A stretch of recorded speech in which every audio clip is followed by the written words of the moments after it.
Bien, bonjour à toutes et à tous, on se retrouve pour une nouvelle vidéo donc, qui concerne l'analyse des caps à partir, cette fois-ci, du coup du niveau 50. Et on va commencer sans plus tarder sur la guenille. Alors la guenille, c'est une cap niveau 53 qui donne de l'initiative, des dommages et surtout 10 coups critiques. Alors les coups critiques, c'est pas intéressant.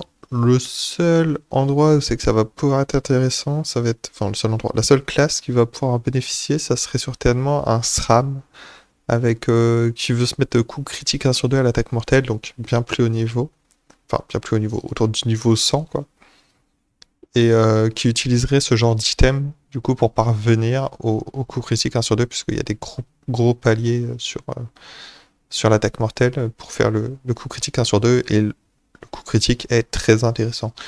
Mais sinon, hormis le SRAM coup critique 1 sur 2, du coup, je vois pas trop d'intérêt, bien que ce soit très puissant, hein, 10 coups critiques c'est très bien, mais la plupart des classes ne vont pas bénéficier en fait de d'un intérêt de l'augmentation de coups critiques comme ça. Faudrait à côté un Dofus turquoise et vraiment un stuff orienté sur les coups critiques pour que ce soit efficace.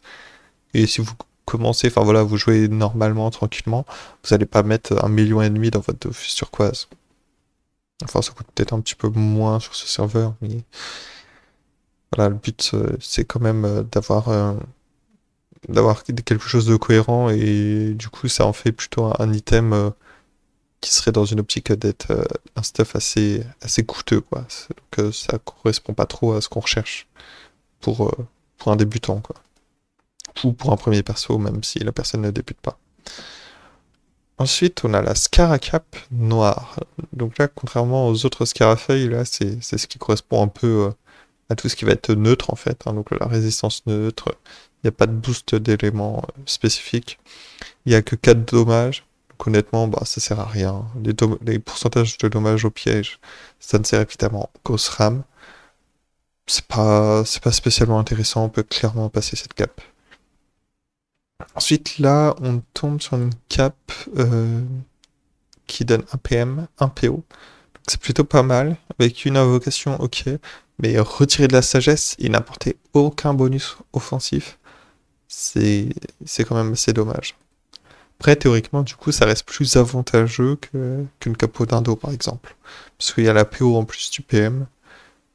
Les résistances fixes, honnêtement, ils sont là, mais il n'y aurait pas de résistance fixe, ce serait pareil. Donc pour moi, bon, la cap, si on veut vraiment la jouer, on peut la mettre pour avoir un PM. Mais il n'y a pas trop d'intérêt à ce niveau-là d'aller faire ce genre de cap quand même. Cap du bouffe cool, pardon. Donc du soin. Ouais, alors du soin, en fait, c'est pas très cohérent parce que la panoplie est accès R et O. Donc avoir du soin, on s'orienterait plutôt vers des persos feu. Alors un perso qui serait O ou R n'a pas besoin de soin, donc c'est pas cohérent. Alors cette carte pourrait être jouée individuellement hein, si vous n'avez pas mieux. Mais ça serait plutôt pour un Eniripsa du coup dans ce cas-là, pour avoir des soins fixes. Mais un Eniripsa aurait peut-être plutôt intérêt à aller chercher directement de l'intelligence ou quelque chose d'autre sur la cape quoi. Donc en réalité c'est jouable mais c'est pas un must-have. C'est très particulier. Alors là on est sur la cape fulgurante, euh, cape PA avec 3 dommages, un peu de sagesse et de la vita. Donc c'est plutôt sympa comme cap. Mais après, voilà, faut avoir l'utilité du PA. Si vous en avez besoin, oui, on a toujours besoin de PA, je suis d'accord. Mais en réalité, ça apporte pas vraiment de stats offensives à part les 3 dommages fixes. Alors, faut savoir quand même si ça vous est vraiment utile d'avoir ce PA en plus, si ça vous débloque un combo ou quelque chose. Ou si vous pouvez attendre un petit peu, niveau 60, vous aurez un Gelano, par exemple, ou profiter d'un bonus de panoplie. Mais c'est quelque chose qui se joue totalement, faut pas sous-coter, puisque niveau 60, comme je l'ai dit, il y aura le Shelano, mais il y a aussi par exemple tout ce qui va être Caracoif. Donc aller chercher un gros score de PA, c'est possible grâce à ce genre d'item. Donc oui, c'est totalement viable. Après du coup, ça peut convenir à tout le monde, hein, il n'y a pas de restriction pour le coup. Ensuite, Cap, bon, on passe, hein, 31 TL. Ok, il y a un peu de sagesse et du soin. Bon, là, du coup, pour un Eniripsa, par exemple, c'est plus cohérent que la cape du Pouf Cool. Mais parce qu'il y a et du soin et de l'intel, donc c'est cohérent. Même la sagesse pour le retrait, pourquoi pas. Mais bon, ça coûte trop cher à faire. Enfin, c'est quand même un certain budget. Qu'est-ce qui coûte cher? Les teintures. Ah, les teintures, ça doit coûter cher aussi. Bon, du coup, ouais, on comprend que on passe vite ce genre de cap, puisque certes c'est jouable, mais bon, c'est quand même assez spécifique, hein, l'ENIRPSA, orienté plutôt du coup en team avec du soin. Scaracap doré, bon, un PO, ok. Un peu de sagesse, pourquoi pas, des dommages. Donc là encore, ça se mouille pas, il n'y a pas d'orientation élémentaire, ça reste global. C'est pas très intéressant, ça donne un peu de tout, mais au final, on peut clairement s'en passer. Alors la Vega Cap, 7 dommages et 30 puissance, donc ça peut être très bien si vous êtes orienté sur les dommages. On pense notamment au Sadida, forcément pour le côté fourbe. Mais en réalité, ça pourrait aussi aller sur des stuffs un peu différents. Par exemple, un Lenutroph qui aurait besoin d'augmenter ses dégâts, notamment au lancer de pièces. Donc ce genre de dôme, enfin avoir 7 dommages sur une cap à ce niveau-là, c'est très bien. D'autant plus que ça peut quand même aussi s'orienter sur des panneaux R. Alors c'est un peu dommage parce que ça prend très bons de très bons slots, hein, puisque c'est une panoplie qui comporte une amulette et une coiffe en plus de la cape, mais qui donne un PA, il me semble. Hein. Donc c'est très puissant. Mais du coup, ça veut dire sacrifier la cape Tofufu, la Toadi. Bon, ça peut être un peu compliqué. Mais c'est une panneau qui est, je pense, un peu sous-jouée, mais il faut pas non plus la surjouer parce que en réalité, il y a de très bons items à côté, donc ça mérite pas d'être plus joué que ça.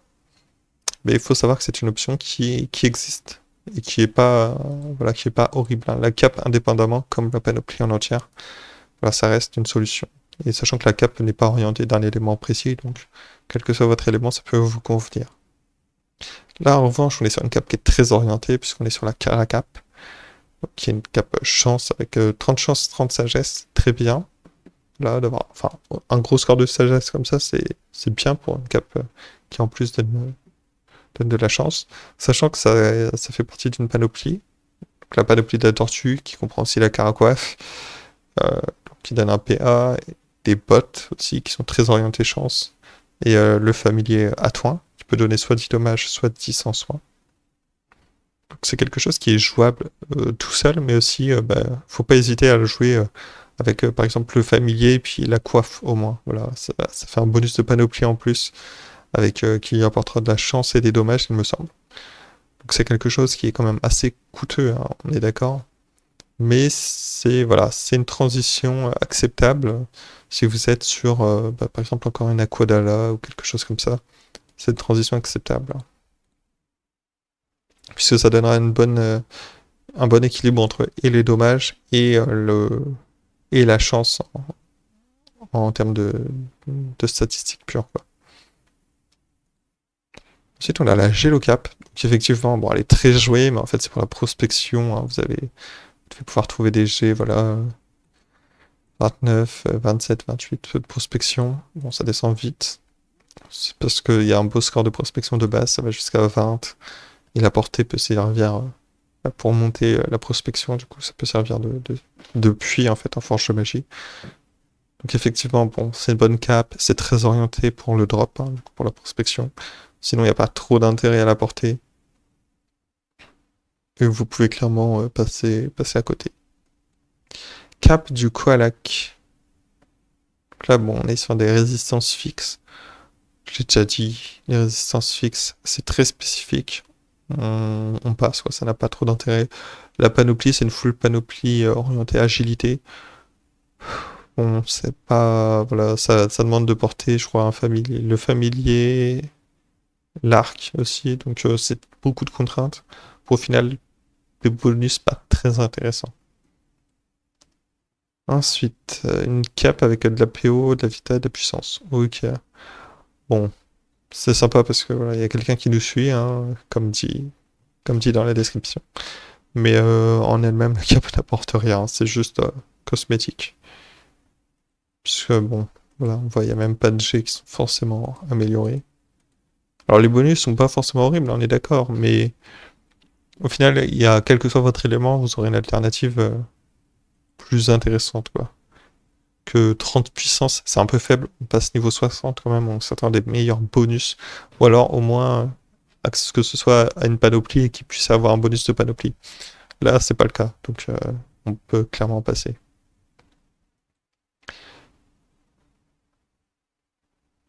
Alors, on est sur ensuite la cape du Kitsu. Sans vitalité, la panoplie du Kitsu.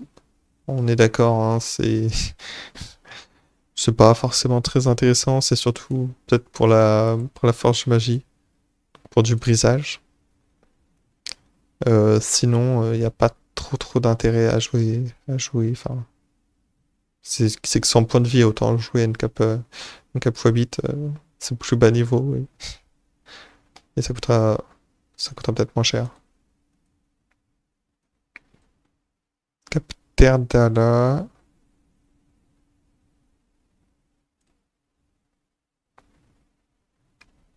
Alors, la Cap Terdala, bon, il y a du dommage piège. Donc ça, c'est sympa parce que c'est pas des dommages en pourcentage, c'est du dommage fixe. Donc c'est orienté pour les SRAM.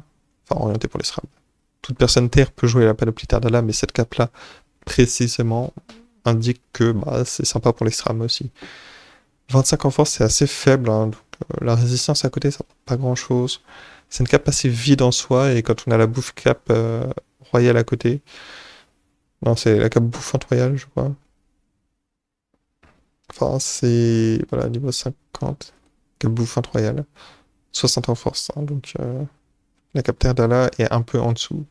Et les bonus panoplie, bah, c'est toujours le même problème. Terdala, ça veut dire aller chercher un cac, aller chercher un bouclier, et est-ce que vous avez envie de monter votre grade juste pour équiper un bonus de panoplie, enfin pour avoir un bonus de panoplie?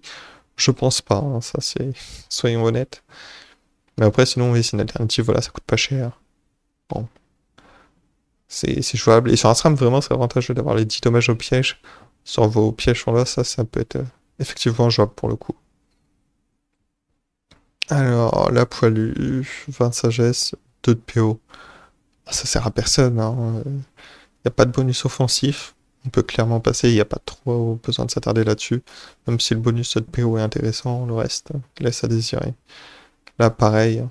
Alors, pareil, non, il y a quand même 8 en soins. Donc, pour un Eneripsa orienté soins, donc en team, effectivement, faut penser à cette possibilité, qui est du coup bah, assez bien là, puisqu'en plus on a de la PO quand même. Mais hormis un Eneripsa soin, ça servirait pas à grand chose. Les femmes sont même pas très bonnes. Ensuite, on a la cape Airdala. Donc, on a aussi un peu de dommages pièges. 4, c'est très faible. Orienté sur le panneau air, c'est un peu bizarre puisque les pièges sont terre. Donc, ça veut dire que faudrait que vous soyez hybride, mais ça permet aussi une autre possibilité. Ça veut dire que même si vous êtes air, vous pouvez utiliser vos pièges terre. Donc ça, c'est quand même, faut le voir aussi comme ça. C'est-à-dire que certes, c'est pas cohérent en soi, mais ça vous permet bah, de jouer quand vous êtes invisible, de poser des pièges, etc. Et vous n'allez pas être gêné parce que vous allez bénéficier de bons bonus au piège, enfin au dommage de piège. Ou de pourcentage, il y en a peut-être des items qui donnent des pourcentages pièges aussi dans la panoplie. La panoplie Erdala en soi, elle est jouable. Après, les bonus sont assez faibles sur la cape en elle-même, puisqu'il n'y a que 20 agilité. Et c'est le même problème, un cap, enfin, de la panoplie, d'une panoplie d'Ala, donc vous avez un bouclier et des dagues à équiper. C'est beaucoup de contraintes.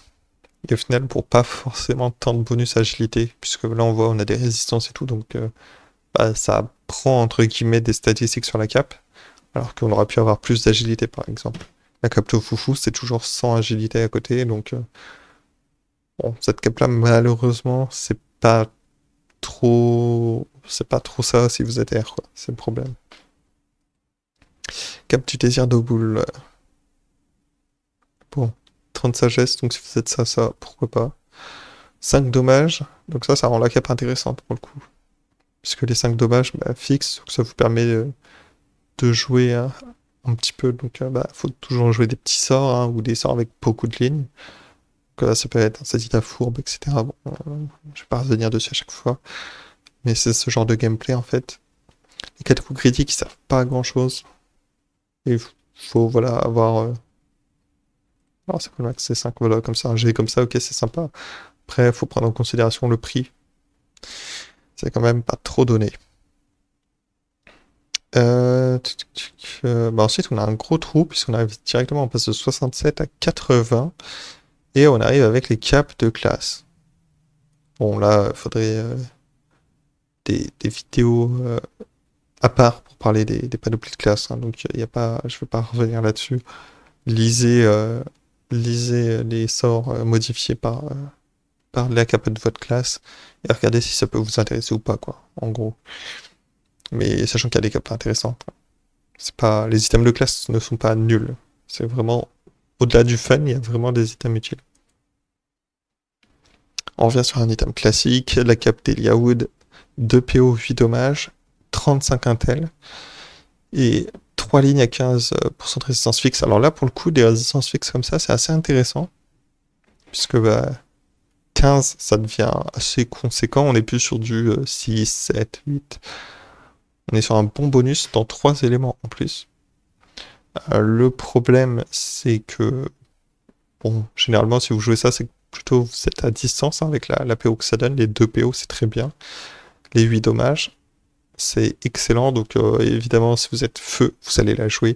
Si vous êtes Sadida fourbe, vous allez la jouer. C'est un incontournable du Sadida fourbe. Ça peut aussi fonctionner bah, du coup pour tout ce qui va être Enutrof, Kra. On pourrait même imaginer sur un Eniripsa, puisque ça fait partie d'une panoplie qui est plus haut niveau, le reste de la panoplie est au-delà du niveau 100, hein, jusqu'au niveau 130, peut-être même 140, voire même 45.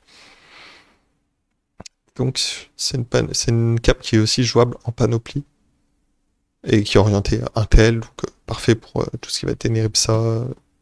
Enfin, surtout ouais, Eniripsa, parce que ça porte du soin, des résistances et tout, donc un peu de tanky.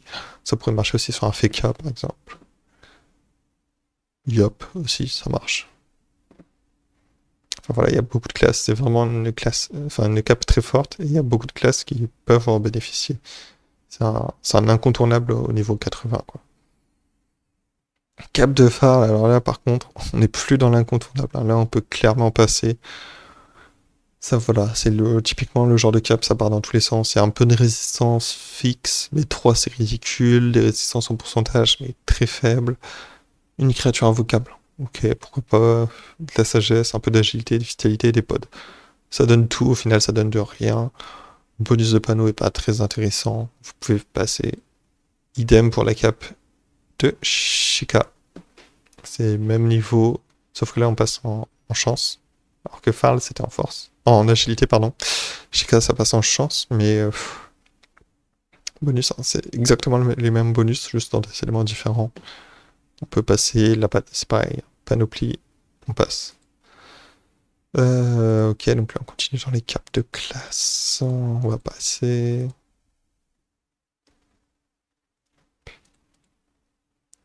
Crack le cap légendaire, panoplie crack légendaire. Panneau agilité, ok, mais on peut passer, hein, c'est trop faible. Bonus c'est pas intéressant, et vous avez mieux à côté, donc même si la cape comme ça affiche des belles stats, en soi il y a de la sagesse, donc ça peut être une alternative si vous jouez R, c'est ça, mais il n'y a pas trop d'intérêt. Vous avez clairement mieux à côté. Et si ce n'est que, quand même, il faut préciser que c'est une des rares panoplies, il me semble, à ce niveau-là, qui a un PA sur l'amulette et un PA sur le bonus panneau. Donc ça vous permet d'avoir 2 PA en mettant le full panneau. C'est le seul avantage que ça a, et malheureusement, il y a tellement d'items PA à côté que c'est pas très rentable en soi. La brouteuse. 6 dommages, 3 invos et 50 en force. C'est les bonus qu'on retient vraiment, quoi. C'est ce qui intéresse. Bah, les Inutra, les Sadida, pardon. Pour le côté, bah, soit ça peut marcher pour du fourbe, hein, parce que 6 dommages, ça reste correct. 50 en force, ça profite aussi au vent empoisonné, mais ça profite aussi surtout au Sadida full terre. Donc si vous êtes full terre, Cette cape-là est faite pour vous si vous êtes fourbe. Un peu moins, parce qu'il y a des meilleurs bonus dommages à côté. Mais ça peut, enfin voilà, si vous jouez tout seul, vous jouez terre, vous avez plus d'invocations, donc vous pouvez avoir un meilleur map control. C'est tout à fait jouable. C'est pas surcoté comme cap, c'est vraiment bien. C'est tout juste ce qu'il faut, quoi. Mais ça peut être aussi joué si vous êtes un Kra, ça peut marcher aussi peut-être sur un Yop. Voilà, puisque contrairement à la cape Bouffetou Royal, là on a quand même des dommages fixes en plus. Même si le bonus en force pure et dure est moins important, le bonus dommage est quand même sympa et il y a un peu de vita. C'est sympa aussi. Les résistances pour le coup là sont plus négligeables. Hein. On passe à 2 lignes à 9%, c'est pas mal. Et voilà, on a même des caps exo-PM. Donc quand vous voyez des caps avec des exos, potentiellement c'est que bah, elles sont jouées et elles ont l'intérêt. Là on parle de caps qui ont de la résistance. Cap Feudala, ça marche très bien. Alors il n'y a pas de cap PM Feudala ni PA. Mais en réalité c'est quand même une cap que j'aime bien. Mais c'est sur un gameplay assez particulier, c'est un gameplay tank. Puisque, en soi, alors, si on reprend les effets de base, hop, voilà. Euh, puisque, en fait, la coiffe Feudala donne aussi un peu. Enfin, donne 2 lignes de résistance à 10%. Mais en donnant d'intelligence, là, cette cape-là ne donne pas d'intelligence. Donc c'est un peu dommage quand même. Mais ça reste une cape qui est jouable sur un tank. Que vous pourrez penser à un Pandawa, ça pourrait être quoi? Un Feka par exemple, voilà, une classe qui veut tanker vraiment. Donc il faut avoir l'intérêt de tanker et potentiellement avoir d'autres alliés à côté de soi qui vont pouvoir faire des dégâts, faire autre chose quoi. Mais typiquement oui ça se joue uniquement. Enfin uniquement. Vous pouvez la jouer en panneau Feudala, mais la panoplie Feudala, faut rappeler que c'est une panoplie d'Ala, et comme toutes les panoplies d'Ala, il y a un bouclier conditionné à un grade de d'alignement. Donc il faut que vous soyez assez haut gradé entre guillemets pour pouvoir l'équiper. Et c'est pas spécialement très intéressant, je trouve, de devoir faire du PVP pour espérer équiper une cape. Enfin, équiper une panoplie, pardon. Donc oui, bonne cape intéressante, mais voilà, faut pas la surjouer, elle est pas non plus extraordinaire. Il y a rien d'offensif dessus. Donc faut bien prendre ça en compte. Et c'est le genre de cap, en fait, pour revenir dessus, qui je trouve mérite d'être mise en lumière, puisque justement, comme elle n'a pas de bonus offensif, on peut vite passer à côté. Mais en réalité, quand on commence à combiner quelques éléments avec des résistances, ça devient une bonne panoplie solide, quoi, et ça offre un autre gameplay. C'est ça qu'il faut bien prendre en compte aussi. Faut pas rester forcément fiché sur ce qu'on connaît, sur ce qui semble être le plus opti et tout. Des fois, sortir des sentiers battus, ça permet de faire du contenu différemment ou de faire du contenu plus avancé potentiellement. Cap de là où Wassing. Alors, la panoplie est autour du niveau 100, donc vous aurez une coiffe, une amulette et des bottes. La panoplie, historiquement, elle a toujours été un petit peu jouée, hein, elle est appréciée puisqu'elle est bah, intelligence avec un peu d'agilité, donc en fait c'est pratique. Que vous soyez R ou Intel en soi, c'est jouable, il faut quand même avoir une dominance Intel à la base. Il me semble que c'est quand même bien plus orienté Intel sur l'ensemble des items. On peut regarder vite fait. Hop, si on regarde la coiffe. Hop. Voilà, il y a quand même une dominance Intel. Le, le côté positif de ce genre d'item, c'est que d'avoir de l'agilité à côté, c'est pas n'importe quelle statistique. C'est une statistique qui va vous permettre de détacler ou de tacler vos ennemis. Donc ça, c'est très pratique en combat. En plus, il y a de la sagesse, donc pour le retrait, c'est top. Pour le retrait et l'esquive, du coup, voilà, faut le voir aussi comme ça. Parce que la sagesse, c'est pas juste XP, hein, ça permet d'éviter le retrait ou... Enfin, ça augmente le retrait et ça diminue... Et ça augmente l'esquive de PAPM, pardon. De retrait PAPM. La prospection, bah, c'est bien pour le PVM. Créature invocable, ça pourquoi pas. Voilà, une créature invocable, c'est pas abusé. Ça fait toujours plaisir de... Sur certaines classes, si vous jouez notamment un Dosamoda, bah, ça vous fait plaisir d'avoir des créatures invocables en plus comme ça, sur des petits items. Les résistances fixes, bon, c'est pas très intéressant. La perte d'initiative est en soi pas très grave, à ce niveau-là, honnêtement. À moins pour vous régler dans une team, etc., avoir la bonne initiative, pourquoi pas. Mais en soi, l'initiative, c'est pas un bonus majeur à ce niveau-là. Pour faire du PVM. On voit, il y a des. Oula, il y a des bonnes capes, mais qu'est-ce que. Pourquoi elles coûtent si cher? Bon, il y en a, ils ont un petit peu craqué peut-être sur les prix. Après, elle a l'air de coûter cher quand même, mais on arrive sur des panoplies autour du niveau 100, donc c'est logique en soi. Et les bonus sont bons, hein. Il y a aussi de la puissance, donc la puissance augmente dans tous les éléments. C'est comme si vous aviez quand même 50 intelligence. C'est pas rien avec les bonus à côté, quoi. Et puis comme dit, l'agilité, en plus d'augmenter le tacle et l'esquive, enfin le tacle et la fuite, pardon, ça augmente aussi les coups critiques. Donc si vous avez assez d'agilité, ça vous débloquera des paliers de coups critiques, y compris du coup pour vos sorts feu. Ça en fait donc une très bonne panoplie feu. Quelle que soit votre classe, hein, Eniripsa, Kra, voilà, il n'y a pas de limitation, Yop, ça fonctionne aussi. Et vous pouvez profiter aussi de l'agilité quand même pour taper. Si vous avez des sorts qui sont R, que ce soit dans les 3 classes que je viens de citer, vous pouvez quand même avoir des sorts R à côté qui peuvent vous débloquer des situations où vos ennemis auraient par exemple 100% de résistance feu. Ça peut arriver sur certains donjons, etc. Ou même sans arriver à 100% de résistance, avoir des très hautes résistances que vous gêneraient pour les terminer rapidement, quoi. Et normalement, la dernière cape, je pense, oui. On va s'arrêter au niveau 100 avec la cape du chef work.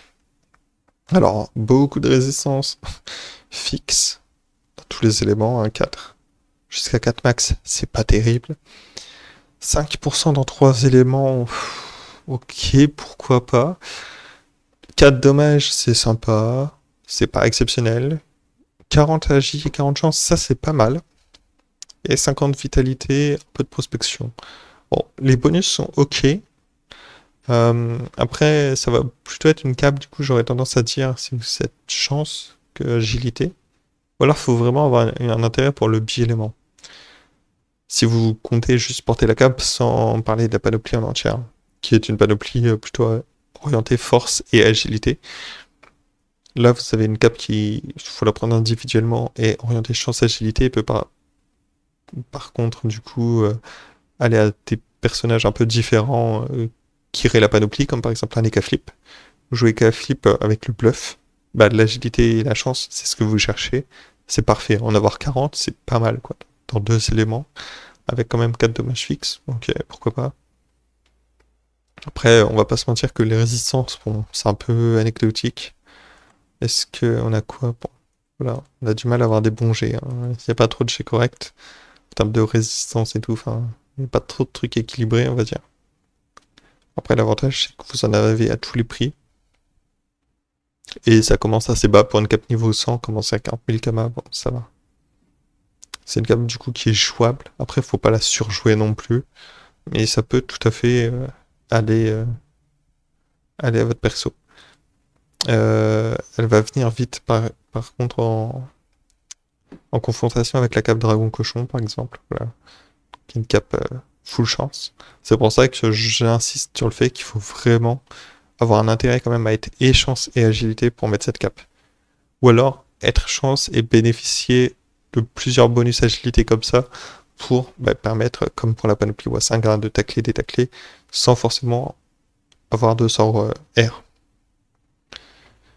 Ça peut aller sur les Inutrophes, ça pourrait être sur les Sacrieurs, hein, voilà, avec le côté un peu tanking des résistances. Si vous vous orientez sur plusieurs autres items comme ça, donc un Sacrieur haut, pourquoi pas. Qui aurait besoin du coup d'agilité pour tacler et maintenir au corps à corps pour la dissolution. Donc voilà, c'est un peu, c'est jouable, et c'est pas exceptionnel, mais il faut y penser. C'est le genre de cap qu'on oublie vite. J'espère que ces 50 niveaux passés en revue vous ont plu pour les caps. Si vous avez des commentaires ou des remarques à faire, n'hésitez pas à la laisser dans l'espace commentaire, ça me fera très plaisir de vous lire. Si ça vous a plu, abonnez-vous et likez, ça me fera extrêmement plaisir. Et sur ce, je vous dis à la prochaine. Ciao ciao.